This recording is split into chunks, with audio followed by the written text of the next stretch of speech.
ఆర్మూర్ పట్టణంలోని ప్రముఖ ఆసుపత్రి గంగా హాస్పిటల్లో డాక్టర్ అమృత్ రామరెడ్డి జర్నలిస్టులకు ఉచిత వైద్య సేవలు నిర్వహించారు. దీంట్లో భాగంగా జర్నలిస్టులకు ఉచిత గుండె సంబంధిత పరీక్షలు నిర్వహించారు.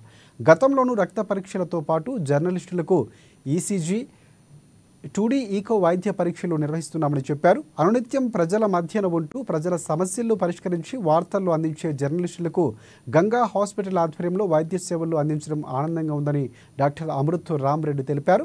ఈ మధ్య కాలంలో గుండె సంబంధిత వ్యాధులతో హఠాత్ మరణాలు సంభవిస్తున్న నేపథ్యంలోనే దాన్ని దృష్టిలో ఉంచుకొని జర్నలిస్టుల ఆరోగ్యం దృష్ట్యా ఈ కార్యక్రమం నిర్వహిస్తున్నామని తెలియజేశారు.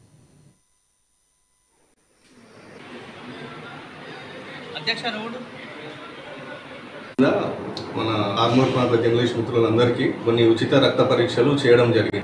Thyroid profile, renal function test, kidney function test, cardiac risk mark, diabetic profile అన్ని రిజల్ట్స్ వచ్చినాయి. ఈ రిజల్ట్స్ ని బేస్ చేసుకుని ఈ రోజు కార్డియాలజిస్ట్ ఫిజిషియన్ తోని ఉచిత హెల్త్ క్యాంప్ ఒకటి అరేంజ్ చేయడం జరిగింది. ఈ క్యాంప్ ముఖ్య ఉద్దేశం ఏంటంటే నాన్ కమ్యూనికేబుల్ డిసీజెస్, ఏమన్నా హార్ట్ డిసీజెస్ కానీ హైపర్ టెన్షన్, వీటిని ఐడెంటిఫై చేసి దాంతో సడన్ డెత్స్ రాకుండా ముందే మనం ఏమైనా ప్రివెన్షన్ చర్యలు తీసుకోవచ్చా, టాబ్లెట్స్ ఏమైనా స్టార్ట్ చేయవచ్చా అనే దాని మీదనే ఈ క్యాంప్ అరేంజ్ చేయడం. సో ఈ రోజు కన్సల్టేషన్ చేయించి మన పాత్రికేయ మిత్రులకు ఏమన్నా డౌట్స్ ఉన్నా కానీ మన కన్సర్న్ డాక్టర్స్ వాళ్ళ డౌట్స్ తీరుస్తారు.